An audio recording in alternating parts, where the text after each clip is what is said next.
Olá, pessoal, boa noite a todas e todos que nos acompanham no YouTube e no Facebook, que estão acompanhando a nossa live. E hoje a gente resolveu falar um pouco sobre a cidade de São Paulo, que é a cidade onde eu moro, e eu estou com uma companhia muito importante, que é o Toninho Vespoli, que é o nosso vereador pelo PSOL, um grande combatente, peça fundamental e indispensável na resistência do povo paulistano ali naquela Câmara de Vereadores, que eu conheço bem, não é um espaço fácil, é um espaço muito dominado pelas oligarquias que se consolidam na cidade há décadas, também pelo obscurantismo, porque o bolsonarismo tem várias faces e vários braços, também está presente, infelizmente, na Câmara de Vereadores, né, Toninho? Mas que através do trabalho do Toninho é possível, e também, claro, do Celso, nosso outro vereador do PSOL, é possível vocalizar as demandas da população, organizar o povo, os movimentos sociais e fazer um mandato combativo, transparente, com participação popular. Boa noite, Toninho. Um prazer estar conversando com você hoje novamente. Boa noite, Sâmia. Boa noite a todos e todas que estão acompanhando a página da Sâmia com a nossa página. Tem um papo aí legal aí. É um papo muito necessário também, porque há um tempo existem muitas polêmicas acontecendo no estado e na cidade de São Paulo. Porque publicamente o Dória e o Covas acabam se apresentando como gestores sensatos, né, da pandemia, ou seja, tomam medidas que seguem as recomendações da Organização Mundial de Saúde, criam um isolamento social, fazem hospitais de campanha, etc. Mas quando você tem um presidente tão irresponsável e obscurantista como o Bolsonaro, todo mundo parece um pouco razoável, certo? Afinal de contas, é preciso que seja dito, né? O Bolsonaro ele passa todos os limites da insensatez, da irresponsabilidade do fascismo. Né? Ele tem um projeto de destruição, um projeto de morte, e está cada vez mais claro no seu índice de isolamento, naqueles fanáticos que vão na porta do Planalto fazer homenagem a ele, com aglomerações, ele sem máscara, dizendo e daí para as mortes da população, aquela cena, Toninho, da reunião ministerial do dia 22 de abril, todas as falas foram horríveis, mas para mim a do Ricardo Salles foi uma das mais emblemáticas, dizendo: temos que aproveitar esse contexto de pandemia, que o povo está preocupado com outras coisas, que a mídia está preocupada com a pandemia, para a gente tacar fogo na Amazônia, para passar com a boiada, enfim. É disso que se trata, né, o governo Bolsonaro. Aí, nesse contexto, os governos locais acabam se apresentando como um lado mais sensato. Mas fato é que a população da cidade de São Paulo e também do estado não está totalmente em isolamento social. Eu li hoje, mais cedo, Toninho, uma notícia na Folha de que foi o maior índice de isolamento social desde o início de maio, e foi de 55% da população em isolamento social. No dia 3 de maio, que foi o maior dia, né, do nosso mês, enfim, um dia com maior isolamento social, foi de 58%. Ou seja, não dá para dizer que a cidade de São Paulo está em isolamento, está em quarentena, está dentro de casa, né? Essa ideia do fique em casa, inclusive tem um lado positivo, né, que estimula as pessoas a ficarem dentro de casa, mas tem um lado que é um lado bastante complexo, que para mim o Covas e o Dória simbolizam muito, que individualiza a responsabilidade por ficar em casa. Claro, tem aqueles mais fanáticos bolsonaristas que acham que tudo é uma bobagem, que vão para a rua, fazem manifestação, fazem aglomeração, mas tem aqueles que não ficam em casa, porque, gente, essas pessoas não podem ficar em casa, porque se elas ficarem em casa, não vai ter comida na mesa delas, e deveria ser responsabilidade do Estado garantir. O Toninho vem há muito tempo defendendo na Câmara de Vereadores, assim como a gente lutou em âmbito nacional, uma renda básica paulistana, porque a cidade de São Paulo tem dinheiro para que as pessoas possam ter ou um complemento de renda ou uma renda para que nesse contexto elas também tenham direito ao isolamento social. E aí, Toninho, para passar para você, tem outro tema também que eu acho que seria bem legal se dizer, porque eu sei que você vem defendendo publicamente o lockdown, ou seja, o trancamento completo, né? Temos 55 só de isolamento social, 55%, e o ideal seria totalmente, não é porque a gente quer, porque a gente quer que as pessoas fiquem dentro de casa, é porque é o que a ciência indica. Infelizmente, é o único remédio que a gente tem enquanto não se encontra uma vacina, é evitar que todo mundo se contamine ao mesmo tempo. Mas, por algum motivo, o governo também vem se negando a implementar o lockdown. Hoje, mais cedo, a gente estava conversando com o Ivan, né, da sua equipe, um pouco mais cedo, o Dória comentou, não vai ter lockdown no mês de junho. O que vai ter é um isolamento social diferente. Por um lado, é porque ele vem sofrendo muita pressão dos bolsonaristas, eles têm uma base em comum, né, afinal de contas, ele foi o Bolsodória, então ele presta mais satisfação para essa base do que para outra base, contrária ao Bolsonaro, mas que também tem pressão de empresários, comerciantes que estão preocupados, afinal de contas estão tendo os seus rendimentos menores, né, diminuídos nesse contexto. Mas por que o Dória e por que o Covas também não fazem política de ajuda, né, de financiamento para esses pequenos comerciantes e pequenos empresários? Foi implementado esse feriadão nesses últimos dias e veja só, o índice de contaminação da cidade de São Paulo caiu, foi para 1,1%, enquanto do estado de São Paulo, que não teve esse feriadão prolongado, teve 1,7%, 0,6% maior. Até porque, né, Toninho, as pessoas saíram de São Paulo, foram para o litoral e foram para o interior, aquelas que são mais irresponsáveis e que acabam ouvindo demais o Bolsonaro. Enfim, Toninho, quero que você conte um pouco quais são, enfim, suas opiniões, se você concorda com isso, de que essa racionalidade do Dória e do Covas vai até a segunda página, e o que a prefeitura e o Estado poderiam estar fazendo que não estão, para garantir que de fato tem isolamento social, né? Então, Sânia, eu concordo da sua visão, né? O Dória e o Bruno Covas, eles passam um discurso melhor, assim, um discurso, olha, pessoal, não faz aquela coisa lunática igual o Bolsonaro, né? Quer dizer, saiam para a rua mesmo, né? Como se fala, peitando a ciência, né? Pelo isso que o Bolsonaro está fazendo, não é à toa que ele está com bastante educação e a cultura, né? Mas na prática, eles não têm coragem de enfrentar o empresariado mesmo. Então, um exemplo bem claro, por exemplo, os ônibus e os metrôs. A gente, inclusive, nós entramos no Ministério Público, né, conjuntamente, por conta que os metrôs estão hiperlotados, mas hiperlotados mesmo. Você precisa esperar vagão, você está espremida lá no metrô. Então, assim, como que você fala em isolamento se você põe as pessoas no transporte coletivo todo esmagado um do lado do outro, que eu acho que é o lugar maior de contágio hoje, né? O pessoal fala tanto do baile funk, que também eu sou contra, que estamos fazendo nesse momento, mas eu acho que o transporte público na cidade de São Paulo é o lugar de maior disseminação do contágio, eu não tenho dúvida disso. Inclusive, o Bruno Covas tinha pegado a nossa frota e parado nos 50%, só que ele continuou pagando o subsídio 100% para as empresas. É um questionamento que nós estamos fazendo também, porque se as empresas estão tendo menos investimento, né, menos custos, por que o subsídio é o mesmo?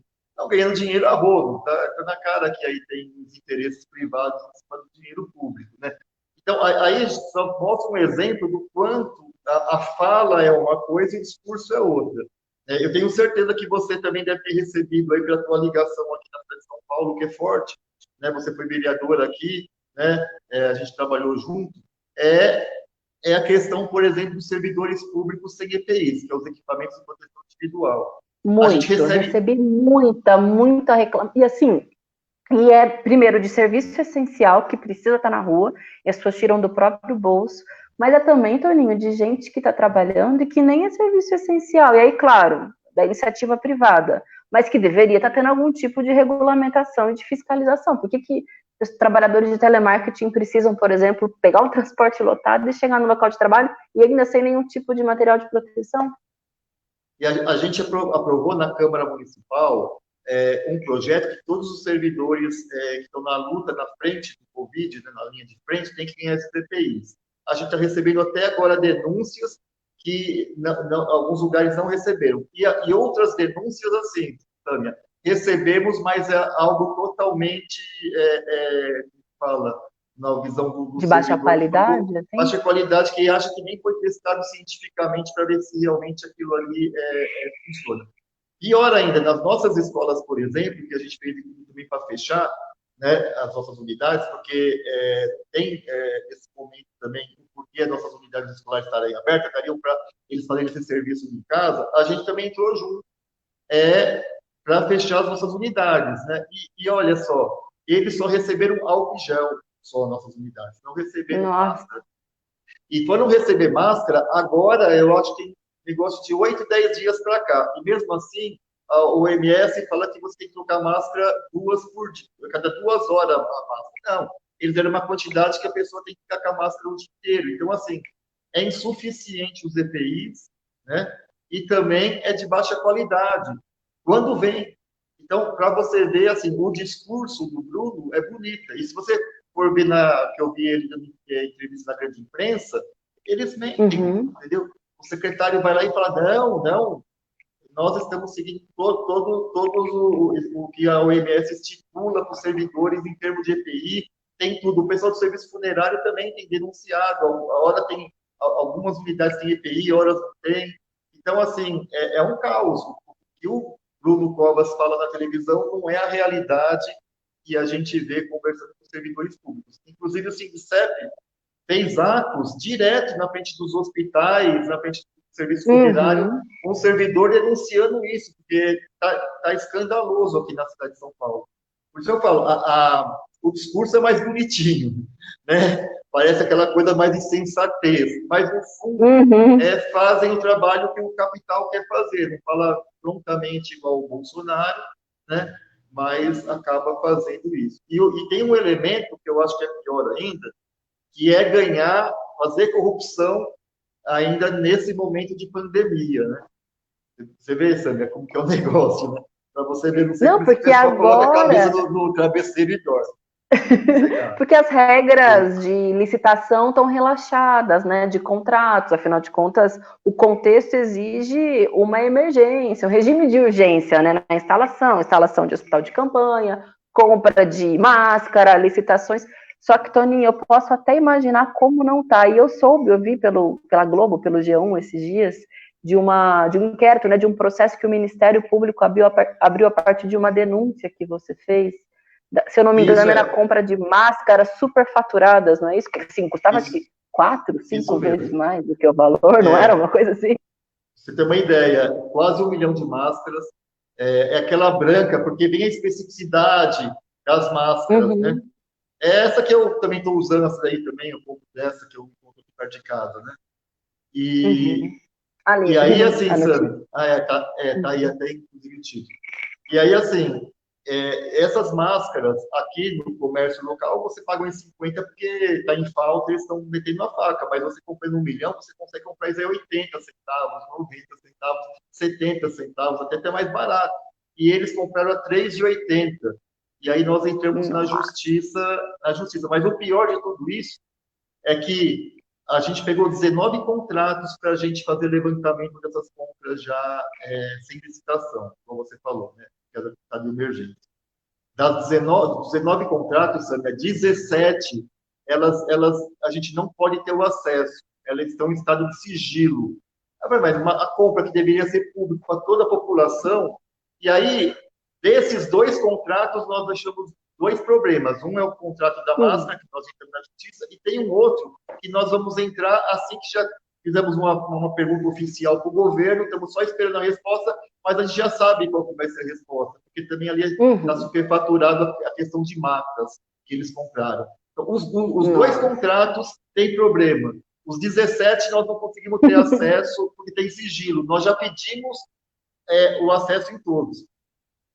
A cara de pau desse governo é tão grande que um deles, que é de serviços funerários, eles me responderam assim, vereador, imagina que eles fazem com o povo. E não que eu seja, você ou eu seja, mas não é isso.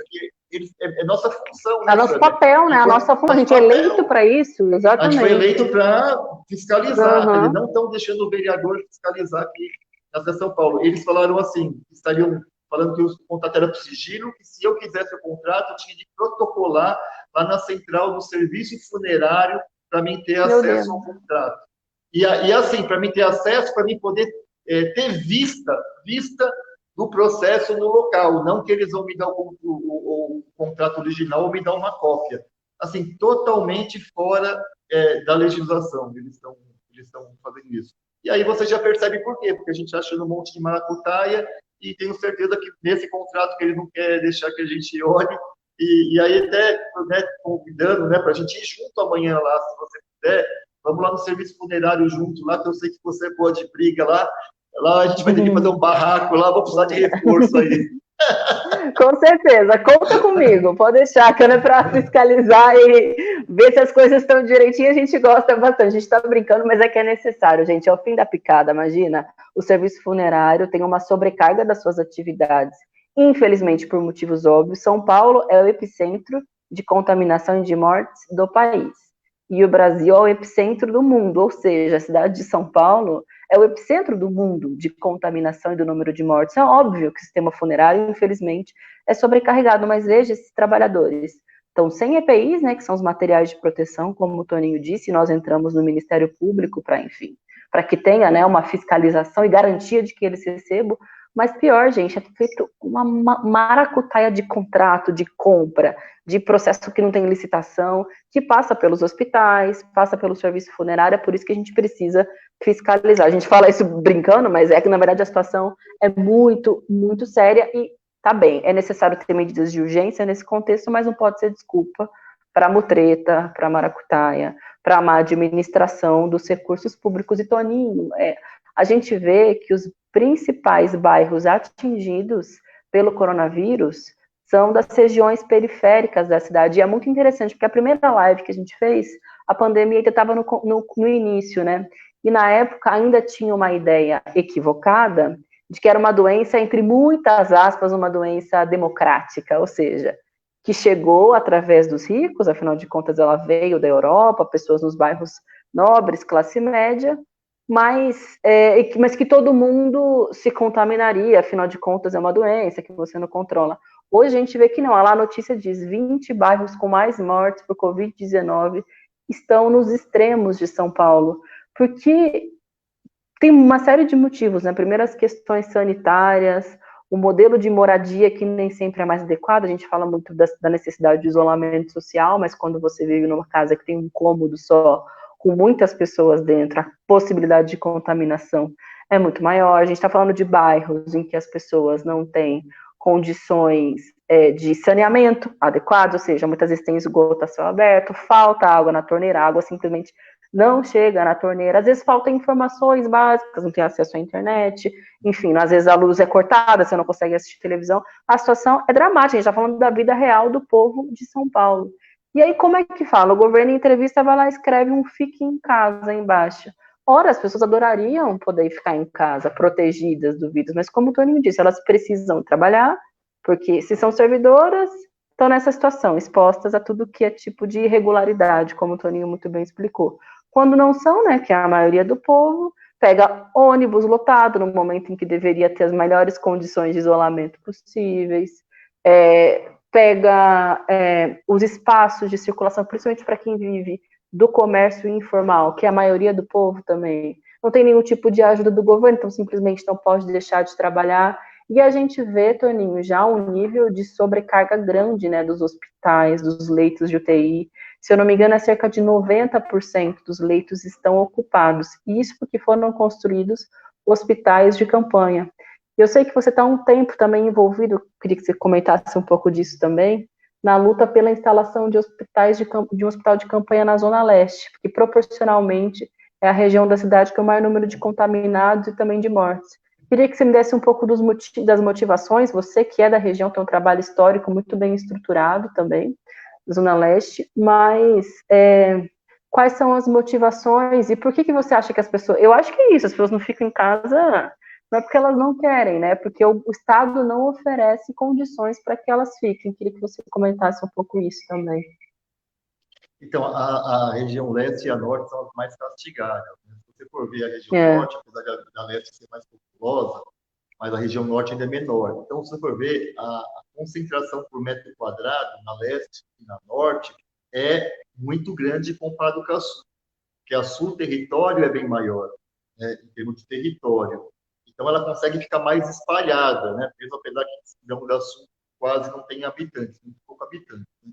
Mas ela consegue ficar mais espalhada. Aqui não. Então, na Zona Leste. Eu estou no lugar onde Sapopemba é o lugar onde mais tem morte na Brasilândia, na cidade de São Paulo. Se você pegar olhar aqui minha região, 50%, 40% são casas precárias. A maioria da parte dessas casas precárias são favelas mesmo, certo? Então, a concentração das pessoas são densa, elas estão muito perto uma da outra. Às vezes você tem 4, 5 pessoas da mesma família dormindo em um único cômodo, né? Então, essa é a realidade daqui. E converge com uma outra coisa, por isso que está disseminando bastante nas periferias. É que as pessoas, a maioria, estão lascadas, digo, em termos de trabalho. A pessoa tem que trabalhar hoje para comer amanhã. Né? Então, por isso que eu falo, é uma hipocrisia, né? Igual você falou corretamente, do Dória e tudo fica em casa. E nós queremos que fique em casa, mas o governo tem condições de dar esse suporte para ficar em casa. A gente tem debatido que o ficar em casa não é um privilégio, não pode ser visto como um privilégio, é um direito. É um direito. E para mim exercer o direito, o governo tem que dar as condições para mim poder ficar em casa. Se ele não dá as condições, quer dizer, não dá a cesta básica, um salário, né, Samia? O bom é que seja dinheiro porque a pessoa não tem só comida, ela tem umas continhas para pagar, não é? No dia a dia, um gás, por exemplo, não é? Não tem, né? Então, assim, o bom é que tivesse uma renda para essas pessoas poderem ficar em casa. Aí sim, aí nós poderíamos avançar bastante no isolamento. Por isso que esse isolamento não sobe, mesmo no feriado. Quem é Uber vai sair para fazer uma corridinha porque está precisando de dinheiro, quem é taxista também, entendeu? E essas que têm uma estrutura. Agora, quando falando dos 50%, são aqueles 50% que vai vender, vai marretar, que vai fazer uma faxina na casa de uma pessoa. Só que aí, hoje, a pessoa que faz a faxina, né, a pessoa que contrata a pessoa para fazer a limpeza da sua casa, não está contratando. Ele está com medo de trazer uma pessoa dentro de casa. Então, as pessoas estão sem renda. Esse é o maior problema. Então, nós somos a favor do lockdown, né, do tranca-rua. Mas a gente fala assim, né? Tranca a rua e abre os cofres, porque se não abrir os cofres, não vai ter tranca-rua, não vai ter lockdown. E abre o cofre para o povo, né, Toninho? E não abre o cofre para fazer essas compras bastante suspeitas, para dizer o mínimo. E você mesmo, né? Você no nível federal, você está vendo aí o Guedes falando que vai soltar 1 trilhão e 200 bilhões para os bancos. Quer dizer, não adianta abrir o cofre para o setor mais privilegiado que ganha dinheiro. Tem que soltar para quem está precisando, né? Pro povo, esse que é o embate. Mas olha, Sâmia, um dado que eu acho também importante você levar até lá para a Câmara de Deputados que estão fazendo discurso lá. A queda da receita aqui do município foi mais ou menos de 11%. Certo? 11%. Uma queda que não é muito grande comparado com 50% da cidade que está, né, parada praticamente, né, trabalhando de casa e tal. Alguns outros estão em casa mesmo desempregados, né, que eu acho que é a maioria, inclusive. Só que o governo municipal não está pagando mais a sua dívida com a União. Certo? Foi suspenso. Sim, foi um dos primeiros estados e cidades a terem a sua dívida com a União suspensa por uma ação que eles moveram, né? Anteriormente, decisão do Congresso, inclusive. Então, e está na mesma porcentagem que você estava aqui como vereadora. A gente paga 13% do nosso orçamento. Nossa, a gente paga 13% do nosso orçamento e a gente caiu 11%. E mais ainda, fora isso que não vai pagar, vai vir essa verba do governo federal aí, que vocês votaram, inclusive, aí no Congresso. Eu sei que vai vir uma parte considerável para São Paulo, porque eu acho que é medido pelo epicentro e pelo número de pessoas. Proporcional, isso. Então, vai vir uma grana considerável. Então, assim, falar que assim, a cidade de São Paulo está sem dinheiro é mentira, é mentira. Tanto é que o próprio Bruno deu entrevista, só o pessoal aí, né, que está assistindo a nossa live buscar aí pela internet, ele falou assim, não tem nada parado, todas as obras da cidade continuam a pleno vapor, nenhuma está parada. Não está continua parada, mesmo. Não está faltando dinheiro. Só que não está faltando dinheiro. Tem, por exemplo, quase 2 bilhões, Samia, 2 bilhões para recapeamento e asfaltamento da cidade. Nunca teve um dinheiro desse. Né? 2 bilhões, Tony? Que isso? Enquanto o povo está morrendo, está trocando asfalto na cidade de 2 bilhões, tenha santa paciência. Não, eu tenho certeza que se você fosse prefeito aqui da nossa cidade, você ia falar assim, não vamos parar tudo, mas vamos pegar aqui 1 bilhão aqui desse asfalto e vamos fazer dar assistência social que o povo merece para poder ter em casa. Agora o mote tem que salvar vidas, não é isso? É essa a prioridade. Sim. E os prognósticos não são bons, até porque a gente não está conseguindo fazer o isolamento a contento, aos lugares do epicentro, não é só aqui, Rio de Janeiro, isso, aquilo. Eu estava vendo alguns ecologistas discutindo entre eles, já a projeção no Brasil é de 100 a 200 mil mortes, e que a pandemia, como está indicando, vai até outubro. Então, assim, até outubro nós vamos ver pessoas morrendo e ainda nós não chegamos no pico da morte diária em 24 horas. Então, é isso. Para você ver, né? Até para esses...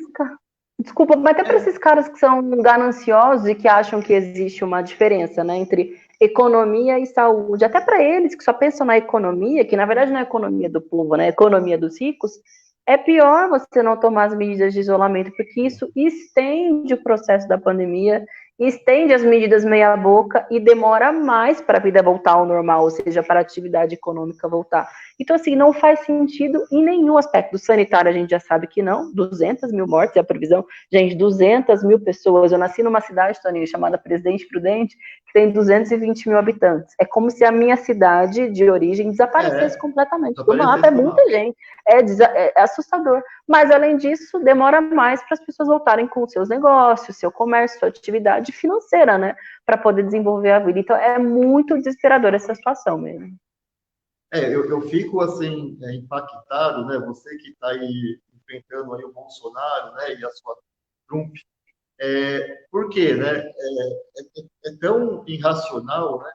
Ele fala que tem que botar a economia acima da vida. Já que todo mundo vai pegar mesmo uma hora, então, que morra quem tiver de morrer, né? Ele fala mais ou menos isso e pelo menos a economia não desacelera. As pesquisas têm mostrado também que é o contrário. Quem tomou medida enérgica, que conseguiu controlar a situação, a economia está voltando mais rápido a funcionar, porque os investidores não querem investir em países aonde você não sabe quando é que a normalidade tende a voltar para você ter o retorno do seu capital. Então, por exemplo, a Argentina, por exemplo, fez um isolamento bem mais drástico. Lá está muito mais tranquilo. Então, quer dizer, os investidores vão tender a investir na Argentina do que investir aqui no Brasil. Então, o problema econômico, o Bolsonaro vai jogar a culpa no povo, na gente que está falando que a gente quer o isolamento, mas o grande culpado é ele, porque se já tivesse feito o isolamento, tivesse feito o controle. Aqui no Brasil, como a gente é um país continental, a gente já está em segundo lugar infectado, a gente não tem só mais 1 ou 2 epicentros. O Brasil todo virou epicentro. Claro, São Paulo e Rio está maior, mas o Nordeste, daqui a 10, 20 dias, também vão virar epicentro igual o São Paulo e Rio, porque isso se espalhou. É diferente que na Itália ficou mais na região norte, ou na China ficou mais isolado num pedaço da China. Aqui não, aqui agora, como o governo Bolsonaro não tomou nenhuma medida, o negócio se espalhou de um tal jeito, e pior que se espalhou para cidades que quase não tem estrutura de leito. Aí que vai ser o problema. Eu não quero isso, mas a gente consegue olhar o que vai acontecer daqui para frente. Até a nossa vida, você como parlamentar, né, jovem, mas com uma baita experiência que você já adquiriu na Câmara Municipal, e lá você já consegue enxergar, né, sabe? Nosso papel é esse, é tentar antever um pouco, né, o cenário. Mas a gente sabe que um monte de gente, a gente vai ver na televisão morrendo sem atendimento, gente em casa sem atendimento, é isso que vai acontecer, e a política do Bolsonaro leva a isso. E pior ainda, né? A economia tende a diminuir porque os outros países não vão querer pegar produto brasileiro, porque com medo de contaminação, porque como eles fizeram isolamento lá nos seus países, o maior parceiro comercial do Brasil aqui na América do Sul é a Argentina. Eles vão querer nossos produtos lá, sabendo que eles controlaram e que nossos produtos podem levar contaminação para lá. A China vai querer novamente nossos produtos para lá? Não vai. Então, assim, como que vai ficar a economia do Brasil se os povos não vão querer os nossos produtos porque tem medo da contaminação? Quer dizer, o Bolsonaro Desculpa, Não tem eu falo assim, racionalidade. ela é muito burro mesmo, é muito É burro. uma anta, é uma anta. Mesmo para quem quer fazer que a economia funcione além da vida, né, acima da vida, nem isso ele consegue fazer. Né? É impressionante. O O que problema é bate que quem mesmo paga por é no isso é o bolso que povo, você né, paga. Toninho? Se Hã? fosse um burro, se fosse um burro que só prejudica a si mesmo, eu não tava nem aí, porque falta de aviso não é, mas é um burro que prejudica muito a vida do povo. Você tá falando desse elemento das exportações?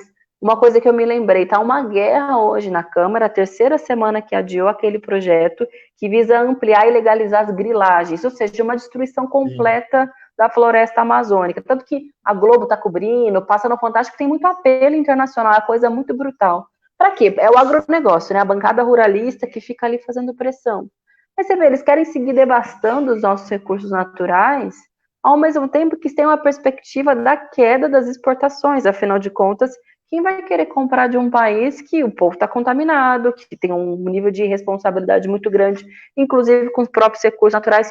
O Trump, gente, anunciou que brasileiro não pode mais entrar nos Estados Unidos, lembrem-se. Todos os demais, inclusive aqui da América Latina, estão com fluxo livre. Tem uma questão de xenofobia, claro, não gosto dos latinos, etc., mas o restante da América Latina pode entrar. É o Brasil que não pode. Então, de que vale, né, essa política de se ajoelhar para o Trump? A outra, Toninho, que ele tem tudo a ver com o Trump, que até o Trump parou, e o Bolsonaro ainda não, é com essa desgraça dessa cloroquina, que ele quer vender como um elixir milagroso, e a grande cura para o problema da Covid-19, mas hoje a OMS soltou uma nota dizendo que pararam todos os testes em pessoas doentes por Covid-19, porque não tem comprovação científica e, pelo contrário, pode agravar o estado das pessoas, porque desenvolve, inclusive, problemas de parada cardíaca em quem já está com o coração um pouco mais sobrecarregado, justamente pela insuficiência cardiorrespiratória, né, que é um dos sintomas da Covid-19. E o cara quer obrigar o Brasil enfim, a utilizar, inclusive obrigar os médicos, né, a usarem como recomendação. Você sabe que hoje, Toninha, a gente entrou com um pedido na Procuradoria-Geral da República para tentar suspender esse protocolo. Mas eu acho que a gente precisa ir além, porque essas pessoas precisam ser penalizadas e criminalizadas pelo que elas estão fazendo, porque não que eu seja a primeira, eu não tenho muito uma linha do punitivismo, acho que isso resolve, mas no caso deles, sim, porque eles estão colocando a vida de 200 mil brasileiros, que são os que podem morrer, primeiro pela irresponsabilidade, e agora tantas outras em função da recomendação desse veneno. Você soube se aqui na cidade de São Paulo, aqui tem muitos hospitais, né, que acabaram utilizando, clínicas e médicos, mas que agora também estão voltando Planos um de pouco atrás saúde, pela pressão. Planos de planos de saúde saúde. é muito grave, meu Deus. Nossa, é uma situação horrível. Toninho, eu ia te fazer acho que eu cheguei a fazer a pergunta, mas a gente acabou entrando em outros assuntos. Tem uma luta muito forte aí na Zona Leste pela instalação de hospital de campanha. Eu sei que você Assim. fez um pedido, uma consulta à Secretaria de Saúde, à Prefeitura, mas por enquanto nada, né? Como é que tá? Nada. Então, isso que eu falo, como o Cobras é uma coisa na realidade, é outra coisa na televisão. O Edson Aparecido falou na Uhum. televisão que o hospital de campanha para a Zona Leste é uma necessidade e haver uma possível implementação. Né? Então, para a gente, que a gente vem batendo nisso, e aí eu tenho que ser bem justo, não é só o nosso mandato, nós começamos com isso, mas ainda bem que outros mandatos começaram a se movimentar também. Então, já tem uns 4 mandatos batendo forte nessa questão aí do hospital aqui para a Zona Leste, né? Mas até agora o governo nada. O governo não Meu se Deus. pronuncia. E tem um sentido, por quê? Porque aqui na Zona Leste está sendo um foco, como a gente tinha falado, né? Concentração de gente e as pessoas trabalhando porque não tem o que comer. Então as pessoas circulam, a contaminação está grande. Como que você vai tirar pessoas contaminadas daqui para ficar atravessando a cidade? Quem não mora na cidade de São Paulo, por exemplo, imagina que já teve gente da cidade aqui da Zona Leste, foi para aquele hospital de Parelheiros lá na Zona Sul.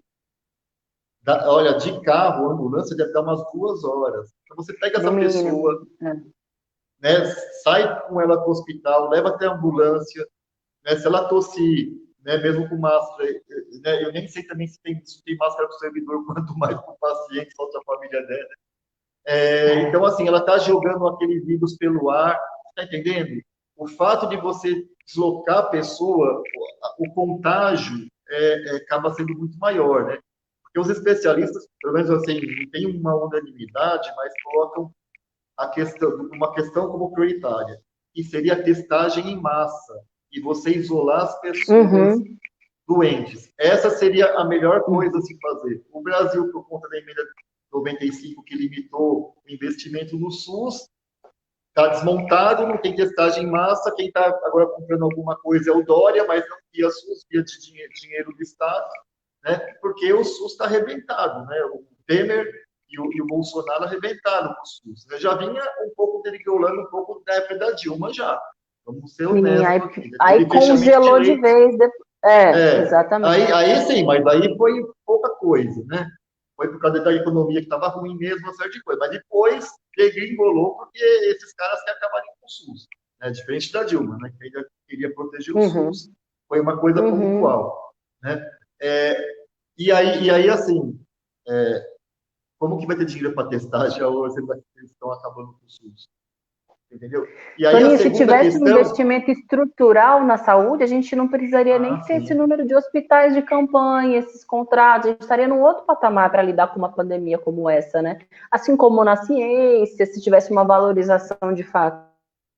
E a gente como esse a gente vê do que se trata, né? Essa irresponsabilidade com áreas tão estratégicas e estruturais, né?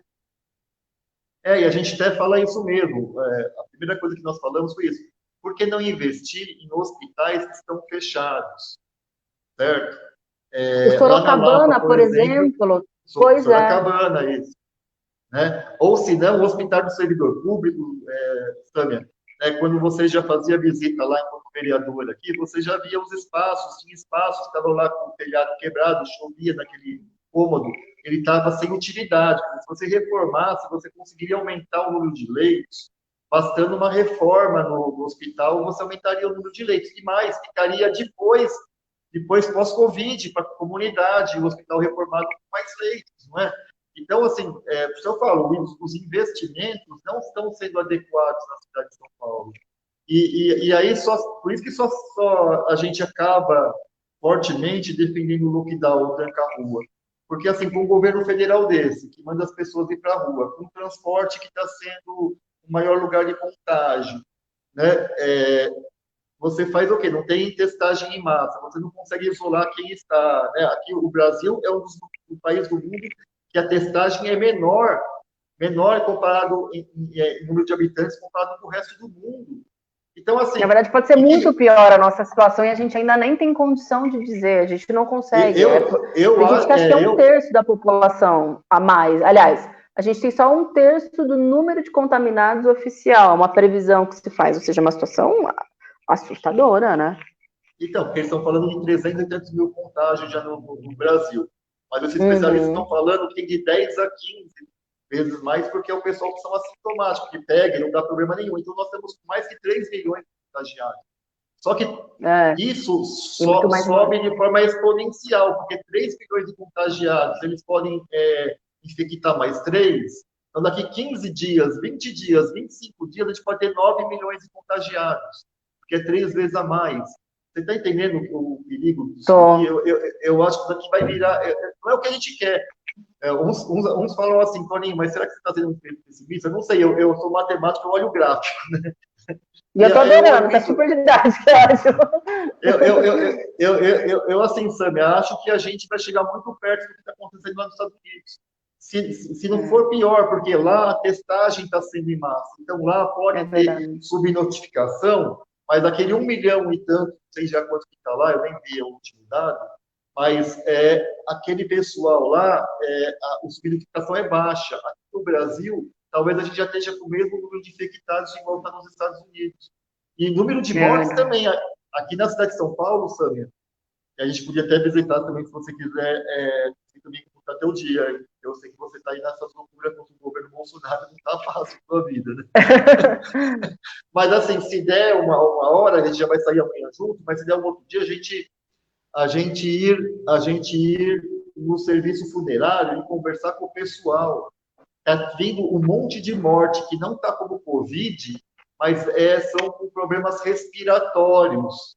Você tá entendendo? Porque as Só que eles pessoas não não falam que foram é Covid. testadas ainda para identificar como Covid. Só que isso eu acho que a prefeitura no fim está fazendo certo, os procedimentos estão sendo enterrados como se fosse Covid para não ter a Sim. contaminação, minimizar Não, com os isso é correto. servidores. É. Mas eu tenho certeza assim, que boa parte desses problemas respiratórios é Covid e a subnotificação também em mortes que está acontecendo aqui na cidade de São Paulo. É bizarro, é bizarro. E mais ainda, não sei se você viu, né? A proposta mais concreta do governo é contratar máquinas e contratar sepultador, e eles estão fazendo, mas centenas de covas, centenas de covas. Eles já estão deixando tudo pronto lá, o buraco. A Vila Formosa é o lugar, o cemitério da Vila Formosa é o lugar onde eles estão fazendo mais isso. E mais ainda, né, um desses contratos que eu falei, o governo fez um edital para pegar uma empresa para enterrar as pessoas no estacionamento, eles vão fazer no estacionamento do Hospital da Vila Alpina, aqui perto da minha casa, o Hospital da Vila Alpina, né? Eles vão fazer gavetas para colocar as pessoas em gavetas mortas, porque não, Tem mais segundo a espaço. estatística, não vai ter espaço. Para você Caramba. ver a crise, como é que está, e ainda tem gente falando incentivando as pessoas para ir trabalhar, ou para sair para a rua, ou para fazer Ou dizendo qualquer que é coisa. só uma gripezinha, né? Sendo Isso. absolutamente irresponsável com as vidas. É.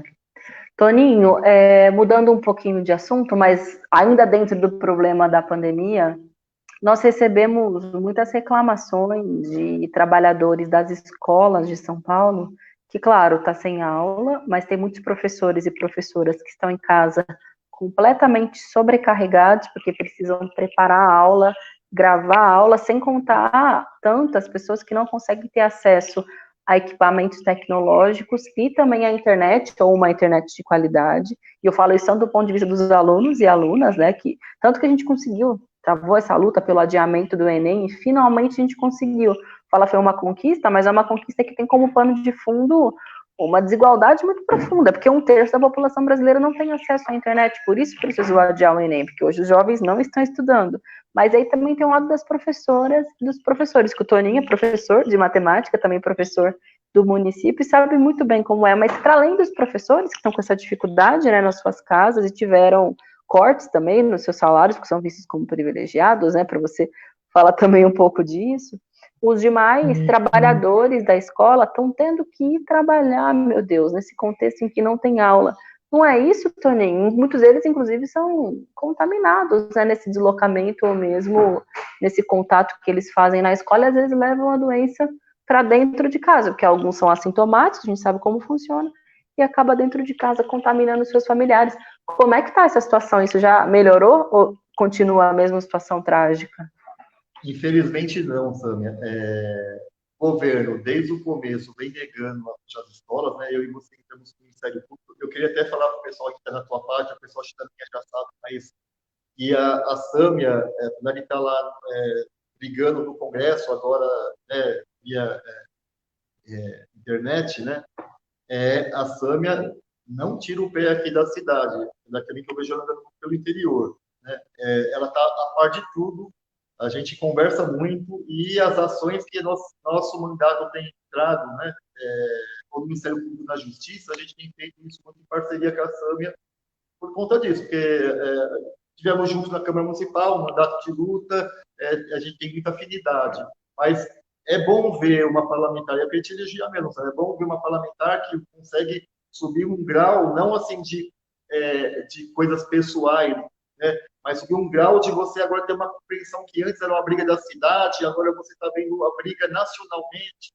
Então, o quanto que isso deve também estar trazendo de experiência para você e quanto que eu sei que suas intervenções estão sendo ótimas. Mas você não tira o pé daqui, né? E eu acho que isso é importante. O parlamentar, quando vai para uma instância maior, ou vira senador, ou vira deputado federal, estadual, porque eu acho que aquela relação com a base sempre, né? Então, eu acho que o pessoal consegue fazer isso muito bem, né? Ele está nessas instâncias de poder que a gente sabe que é muito difícil, a gente fica muito mais denunciando as patifarias do que o setor econômico tenta implementar nessas instituições, mas você faz a briga lá, mas com o pé aqui na base, com o pé na coisa. E eu acho que isso tem que ser, servir de exemplo na nossa linha partidária, inclusive, né? Mas, mas assim, então, as escolas, né? Retomando aqui as escolas. Então, as escolas, então, a gente entrou, o Ministério Público até agora também não fez nada, o Ministério Público só também está trabalhando em casa, o pessoal, os procuradores, né? Promotores, quer dizer, eles estão trabalhando em casa, então até agora, até para pressionar, a gente tem que pressionar só por e-mail. A gente tenta ligar para lá, tenta, algum a gente já sabe o telefone pessoal dele, mas no caso do promotor que está lá com a nossa ação, né, a minha, a sua, a gente não sabe o telefone dele, e eles não dão para a gente liga para lá, então está difícil pressionar lá. E aí, à medida que o Ministério Público não puxou ele da prefeitura, o secretário fez uma reunião para a gente há 10 dias atrás, também desse jeito, virtualmente, com a Comissão de Educação, a Comissão de Finanças, sabe? E ele falou que, olha, os servidores estão muito felizes de trabalhar. É isso que ele falou para a gente. E eu questionei ele, eu falei que eu repudiava, falei assim, eu repudio essa sua atitude, secretário, isso não pode se fazer, não sei o que, não sei o que lá. Porque, assim, uma coisa é se as pessoas estivessem na linha de frente, mas não é o caso. Né? O diretor e o ATE têm condição de fazer o trabalho lá da sua casa, então não tem nem o porquê. E a gente está tentando de todo jeito. A gente agora, a gente está tentando entrar na justiça comum mesmo. Agora a advogada está acabando uma peça e a gente vai apresentar na justiça para ver se a gente consegue fechar as escolas. O certo seria os sindicatos fazer, nosso advogado jurídico falou. E eles representam a categoria. Mas, como infelizmente não está acontecendo, quem vai entrar na justiça vai ser o mandato. Talvez, é isso, claro. Né, vamos fazer o que está nas nossas posses. Agora, quanto à questão dessas aulas, né, via online, isso é uma aberração. O próprio secretário, não sou eu, o secretário falou assim, ó, 40% dos nossos estudantes não vão ter acesso a essas plataformas. Como é que eu implemento uma medida que eu sei que só 60% vão ter? E mais, né, Sânia? Os 60% entre aspas, né? Porque os alunos, se isso já deixa a gente, adultos, às vezes a gente deixa a gente ansioso, a gente também, né, claro. A gente tem nosso variações de humor, a gente é ser humano, claro. né, não é? O Toninho, a Sânia, não somos super nada, nós somos gente comuns que estão ali representando a nossos familiares também são contaminados, a gente tem círculo de amigos, também somos seres humanos, parente, né? Da gente, dos amigos, da população que está acontecendo, né? Imagina na cabeça de uma criança. Então, esses 60%, esses 60% tiver 20% dos 60% acessando as plataformas, são muitos, porque os alunos estão mal, porque está vendo um vizinho, um pai, um tio, com Covid, ver essas notícias na televisão que não são animadoras, não são mesmo, eles têm razão. Então, tudo isso abala a criança. E o pai e a mãe também estão abalados. Porque, igual aqui, o pai da periferia que tem que trabalhar para comer no outro dia. Como que ele vai ter tempo para a plataforma? E mais, ele tem 3 filhos em séries diferentes e só tem um cômodo de quarto que está lá a internet, quer dizer, o computador. Você está entendendo? Qual que é o lugar apropriado para essa criança? E é ele, muitas vezes, que precisa ensinar o conteúdo, ver se a criança está conseguindo aprender ou não, mas a mãe e o pai não têm a formação adequada, porque não é professor, não foi formado para isso, para poder formar as crianças. E tem de várias idades, né? Crianças que estão sendo alfabetizadas, não estão conseguindo ser alfabetizadas, pré-vestibulantes, como a gente colocou a luta em torno do adiamento do Enem, e às vezes todas elas convivem dentro do mesmo lar. Nossa, eu nem... Olha assim, porque a situação é tão difícil, é tão dramática, quando a gente tem essas pequenas vitórias, a gente fica, nossa, será que isso está acontecendo mesmo? A gente, enfim, não gostaria que isso fosse necessário, mas... A sua base é uma base forte de jovens. A gente, nosso mandato já recebeu uma pressão. Imagina o teu mandato que deve ter sido. Porque a gente tem muito trabalho junto com o pessoal da Rede Emancipa, né, de cursinhos populares, que é justamente o setor que estava sendo excluído da possibilidade de fazer o Enem, que vê no Enem uma oportunidade de conseguir acessar a universidade pública, ou mesmo utilizar a pontuação do Enem para conseguir algum tipo de bolsa numa universidade privada. A vida deles é antes e pós-Enem, né? Principalmente com a instalação da política de cotas. Aí pensou, bom, vai ser um retrocesso de mais de uma década do país. É toda uma geração perdida. Por isso que foi muito importante. E o Weintraub ficou, assim, irritadíssimo, nervoso que ele perdeu. E depois ainda quis dizer que ele estava decidindo adiar, mas a gente sabe que não, porque ele dizia, mas a universidade não quer, não tem que ser, o Enem não é um instrumento de justiça social, ou seja, dizendo que a universidade é sim e deve seguir sendo elitizada. Olha, mas ainda bem que foi possível, porque senão seria mais uma tragédia social da pandemia, e sem sentido, né, e sem motivo, porque é algo que a força humana e política pode modificar. Foi uma vitória bem importante mesmo. E as redes sociais eu acho que foi importantíssimo também, né? A pressão Muito. da sociedade também aí com a força de vocês acabou, né, culminando e conseguindo derrotar isso, que era um absurdo mesmo. Você sabe que, Toninho, isso é uma das coisas, aliás, um dos maiores debates, eu acho que a gente, como parlamentar, mas principalmente como militante, tem, que é como conseguir responder politicamente a esse cenário tão difícil, né, do ponto de vista sanitário, mas também do ponto de vista político. E agora a gente já está chegando quase ao final da nossa live, a gente já está a 50 minutos, mas eu queria ouvir um pouco a sua opinião também sobre isso, porque, claro, a gente entrou com um pedido de impeachment, né, lá no dia 18 de março. Oi, tudo bom? Sua mãe? Yuri, a gente entrou com o pedido de impeachment lá no dia 18, e agora, recentemente, teve um pedido coletivo, né, de vários partidos, organizações, movimentos sociais, e várias pessoas estão entrando com um pedido. Ou seja, esse tema ganhou força, né, está consolidado na sociedade. E cada vez mais o bolsonarismo se isolando e radicalizando num discurso perigosíssimo. Aquela carta que o general Heleno fez, ameaçando de golpe, posso usar qualquer outra palavra, mas a palavra é essa, ela é gravíssima, e ela dá o tom do perigo que está acontecendo no Brasil, ao mesmo tempo em que a gente precisa fazer o isolamento social. Ou seja, eles, por serem lunáticos, vão para a rua, irresponsáveis, e a gente, que deveria estar numa ofensiva, fica dentro de casa. É uma situação difícil, porque as coisas dependem mais dos trâmites institucionais. Mas a gente sabe que sem pressão da rua, sem pressão do povo, as instituições também não caminham. Não adianta achar que Celso de Mello por si só, Alexandre de Moraes, uma hora eles podem se organizar, se arrumar, porque é assim que funciona, né, Tony? Dentro das instituições. E eu não sei, por isso que eu acho que essas lutas que tem dos trabalhadores da saúde estão sendo importantíssimas, e dos demais serviços essenciais, né?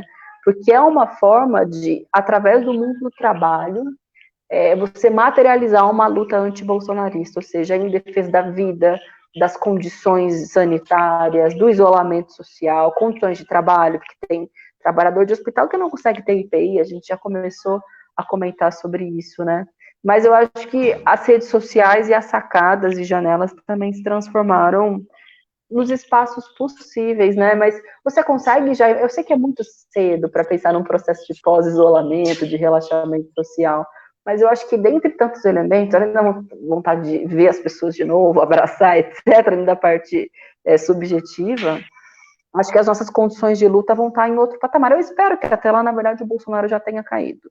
Mas, se não, a gente vai estar com um gás e com uma possibilidade de ação ainda maior, você não acha, Toninho? Eu acho que sim. Eu acho que cada vez mais o bolsonarismo vem perdendo força na sociedade. A última pesquisa mostra isso. Né? Hoje, 50%, em torno de 50% acham o governo dele péssimo ou ruim. Isso. Imagina, praticamente o quê? Né? Nem um ano de governo, um ano e 3 meses, um ano e 4 meses, já 50% avalia de péssimo e ruim. Então, ele perdeu força na sociedade, e ele sabe disso.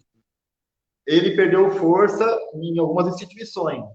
Não que eu ache elas importantes no momento que elas estão hoje, mas essas instituições que estão aí, né, que é o STF, né, que é a Câmara, deputados e o Senado. Né, a votação mesmo que você falou do adiamento do Enem mostra o isolamento dele, só o fim dele. Eu acho. É verdade. E a mídia, né, para derrubar a Dilma, por exemplo, parecia aquele negócio tudo combinado mesmo, né? STF, mídia e o Congresso, né? E dessa vez, então, assim, você vê que ele, mesmo que ele tenha lá os generais de pijama lá, que a maioria são generais de pijama, eu quero saber como os atuais que estão realmente no comando hoje, o que eles estão pensando, né? Apesar que não que eu esteja confiando, porque a gente já isso como algo longe. Eu acho, inclusive, que pode ter uns aventureiros, né, que podem tentar radicalizar e colocar um golpe armado, até como nós estamos em casa, e possa ser também que o pessoal que também não é muito afim do Bolsonaro veja também, vou ficar quieto aqui na minha. Eu quero saber, assim, e os generais que estão na ativa, qual a opinião deles? Se esses caras que estão aí, os generais de pijama estão falando isso, eles vão assinar embaixo ou eles vão se contrapor a isso? Eles têm que falar, e falar, inclusive, que respeita a nossa Constituição, né? Que fala, não, nós vamos embarcar num negócio desse, né? Mas, assim, ele é tão lunático, o Bolsonaro, que essa possibilidade dessa aventura, porque eu chamo isso de uma aventura, por parte deles, né? Mas essa aventura eles podem consolidar essa aventura mesmo. Eu acho também. Né? E ele nunca escondeu que esse é o objetivo dele, né? Antes de ser eleito, isso era parte da plataforma, é que alguns fingiram que não viram e outros, de fato, não viram, estavam mais animados pelo âmbito íntimo antipetista, achando que essa era a principal resposta das urnas, etc. Mas ele nunca negou e ele segue dizendo sempre que possível, que por ele, sim, seria implementado o fechamento do regime, ou seja, uma ditadura no Brasil, e relação com os militares ele já tem. Ou seja, ou a gente responde com contundência, ou a gente vai pagar para ver até quando, né? Vai ficar nesse nível de inação e de covardia por parte das instituições, né? Isso eu queria até perguntar com você, mas o que você está sentindo da esquerda no geral? Quando eu falo esquerda, vou ser mais generoso, os setores mais democráticos, vamos falar assim. O PSOL, o PT, o PDT, o PSD, entraram com impeachment, agora, né? Eu digo assim, por conta do quê, né? Eu avalio isso, o governo Bolsonaro acabou assim, de qualquer possibilidade de manter o Brasil, passar por esse período da pandemia e depois pós-pandemia para colocar o Brasil nos trilhos para ter emprego nesse país. Ele não, os setores empresariais, boa parte, já olha para ele e fala, não vou investir porque aqui não vai dar, não vou ter o retorno do meu dinheiro. Quer dizer, a minha impressão é que, assim, se nós ficarmos com ele e se setores da esquerda trabalhassem, vamos levar o Bolsonaro até 2022, porque aí nós ganhamos as eleições, né? Mas o estrago que vai se fazer e as mortes das pessoas que nós vamos ter vai ser drástico, né? Então, no meu ponto de vista, o governo já acabou, quando eu falo politicamente, com qualquer possibilidade de dar uma alternativa, uma saída para o Brasil. Nesse sentido que eu quero falar. Como que você vê isso? Você acha que esse impeachment mesmo, né, as forças mais progressistas, é para valer, é uma coisa para marcar posição? Porque às vezes eu sinto assim, tirando o pessoal, entendeu? Né, eu vejo você falando, né, o Glauber, o Freixo, o Ivan, mas assim, tirando os nossos, os outros eu protocolo, assina, mas eu não sinto. Mas não acredita muito no que está fazendo, né? E o povo está esperando, já estamos sendo cobrados. O que a esquerda, no geral, está fazendo? Com razão, né? As pessoas estão morrendo de fome, de vírus, estão morrendo dentro de casa, sem atendimento.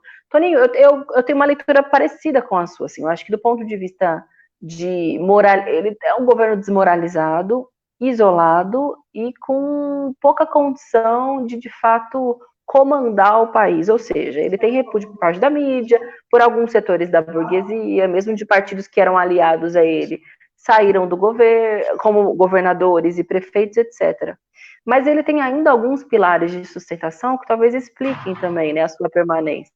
Primeiro, tem a ver com a relação com os militares, que ainda que seja ainda muito enigmático para a gente, porque a verdade é que ninguém tem um raio-x, um panorama, tem setores, se estão todos golpistas, etc. ou não, estão junto, né, compõem o governo. Hoje é um militar que está na Secretaria da Saúde, o último médico que saiu no dia de hoje, então assim, é completamente militarizado e são eles que sustentam. O da Casa Civil, que é um dos principais ministérios, né, porque faz a interlocução com a Câmara, também é o general Braga, que é uma peça fundamental para que ele siga com alguma sustentação. Mas, além disso, ele também tem um método que ele nunca faria, que é o tomar lá da cá, ou seja, ele está trocando cargo por voto no Congresso, botou gente do PP, o Centrão todinho, tudo que ele sempre repudiou, está botando para dentro. Então, isso, no ponto de vista da disputa no Congresso, da disputa política e institucional, dificulta, né, a possibilidade de impeachment. Mas eu não acho que isso também seja estável por muito tempo, porque a população está percebendo o que ele está fazendo, ele está ficando isolado, mais de 50% de rejeição, a aprovação caiu para 21%, 22%, antes era 30% e poucos, caiu para muito pouco. Essa reunião ministerial, ainda que ela não tenha sido uma bomba, ela comprova que ele pediu a intervenção na Polícia Federal, que é uma materialidade importante para a investigação ir adiante. A população está vendo o comércio fechando sem ajuda do governo. Renda básica emergencial, tem cerca de 15, 16 milhões de pessoas que ainda não receberam e teriam direito. Então, assim, eu sou daquelas que acreditam muito na percepção, nas condições de resposta popular. Acho que ela ainda não veio porque a pandemia nos impõe isso. Mas à medida que as coisas vão se desenvolvendo, e eu espero que a gente tenha tempo para isso, que a situação não se agrave muito, né, antes disso, Toninho, ou seja, que ele não, né, deu um golpe, etc. Acho que à medida que as coisas vão se desenrolando, o jogo vai virar. Eu acho, sim, que o jogo vai virar. Não é possível, ele não tem mais condição. E existe um rechaço grande na sociedade. Eu tenho muita fé no povo, fé na luta, assim. E eu acho também, né, Tânia, que basta ver também como que fala, as manifestações dos bolsonaristas, né? Vem diminuindo a cada manifestação deles, né? Por que isso? E aí a gente vê os jornais, né? Porque muita gente na manifestação, ou o próprio cara pegou o Covid e caiu na realidade, não era uma gripezinha, ou algum parente pegou Covid e pessoas deles estão morrendo. Não que eu queira isso, não é isso, mas eu digo Sim, assim, mas estão vendo. isso acaba disseminando, entendeu? Uma família bolsonarista que aí pega um parente e morre. Como que fica a atitude dessa Sim. família? Vai ainda falar que é uma gripezinha? Não dá mais para falar que é uma gripezinha. É, Então você pode ver com que o certeza. apoio é que eles fazem muito barulho. Eles põem a meia dúzia de gente lá, 15, 20, 30, 50 pessoas, né? Põe É um monte verdade, de eles carro são muito enfileirado. mobilizados, né? Muito, Eles muito fazem muito barulho, mobilizados. mas você vai tirar uma foto do que de quantidade de pessoa que aquilo é meia dúzia de gato pingado. Então, Ainda bem, assim, né, Tobi? Ainda bem não, que a graças gente a não Deus, tem. opa. Todo mundo fala, Então fascista votou no Bolsonaro. Não, fascista tá. A gente está decantando. Eles existem, são perigosos e devem ser derrotados. Mas eles não são a maioria do povo. não, não são. A maioria do pessoal Graças, do né? povo brasileiro é pessoal de bem, é É solidário. verdade. É que eles É fazem verdade. muito barulho, então fica parecendo que tal. Mas então, por É isso verdade. eu quero talvez casar com isso que você falou. Eu acredito nisso mesmo, que quando as coisas vão voltando aos poucos e que a gente vai poder sair mais para a rua, eu acho que as manifestações contra o Bolsonaro tendem a ganhar peso, eu acho. Eu também acho. Eu acho. E E eles serão. cada Acho vez e mais serão. diminuindo. É isso. É muito bom, Toninho. Toninho, a gente está 1 hora conversando, o papo foi muito bom. Acho que deu para falar É. bastante da situação da cidade, mas também uma situação política nacional, porque as coisas estão absolutamente conectadas, ainda que existam contrapontos e diferenças, é tudo parte de um mesmo projeto, né? Ou seja, o neoliberalismo na sua forma mais crua e nua de massacre do povo e de privilégios de uma elite que não se preocupa com as vidas, principalmente com as vidas mais pobres, periféricas e negras desse país. Quero dizer que é sempre um prazer lutar e conversar com você. Acho que passar para suas considerações finais para as pessoas, enfim, ou verem como elas podem saber mais do seu trabalho, acompanhar o que você vem fazendo. A gente sempre divulga nas nossas redes também, pessoal. A gente faz muitas medidas e ações em comum, mas sempre também divulga o trabalho do Toninho, que ele é muito importante para a resistência e para a luta do povo de São Paulo. Toninho. Bom, Samia, foi muito bom o bate-papo, né? Eu tenho certeza que você e aí eu acabamos trocando dados para a população que geralmente eles acabam não vendo na grande imprensa, então acho que esse momento também é de informar as pessoas, né, de coisas. Tenho certeza que falar do orçamento, quem é que tem tempo de ver orçamento na cidade de São Paulo, né? O povo não tem nem tempo nem de trabalhar e estudar direito, foi na periferia, dorme 5 horas por noite, quem faz isso, imagina ficar vendo o orçamento da cidade de São Paulo, né? Então, acho que eu acho que para as pessoas aí foi muito proveitoso, né, para a gente esse bate-papo. E depois aí a gente também vai ver os comentários também para ver o que as pessoas estão mais se afligindo, né, também para ajudar a balizar também cada vez mais o nosso trabalho, porque dá uma angústia a gente não poder ir muito para a rua, então a internet acaba sendo o espaço que a gente está mais agora próximo da base, né, então é importante a gente estar olhando sempre os comentários das pessoas para ver o que estão afligindo elas, né. Mas assim, te agradecer esse bate-papo, foi, eu acho interessante, eu acho que a gente deve estar junto amanhã aí, pulando algumas coisas juntos, né, mas depois a gente precisa isso para as pessoas aí, e falar para as pessoas, olha, gente, infelizmente, o papo que a gente teve, fique em casa, né, faça o possível, não tenho dinheiro para ficar em casa, pressionar o governo, é um direito seu, pode ser a classe média, não pode ter esse direito e você não, é um direito seu, então tem que ter uma renda para as pessoas ficarem em casa, porque até agora não tem nem cloroquina, não tem nem remédio e não tem vacina. E a gente tem testagem de massa como deveria ter. Então, o jeito é ficar em casa. Então, faço esse apelo aí. É isso. Vamos pressionar o governo aí, a Sâmia lá em Brasília, e a gente consegue cada vez Boa. mais renda para você ficar em casa. Tá certo, Toninho. Tamo junto. Muito obrigada. Adorei o papo e até a próxima. A gente vai voltar. Depois a gente atualiza vocês também com as iniciativas que a gente vai tomar nos próximos dias. Tá bom. Um beijo, E bom Toninho. te Boa ver. noite. Tchau. Bom te ver. Tchau, tchau, querido.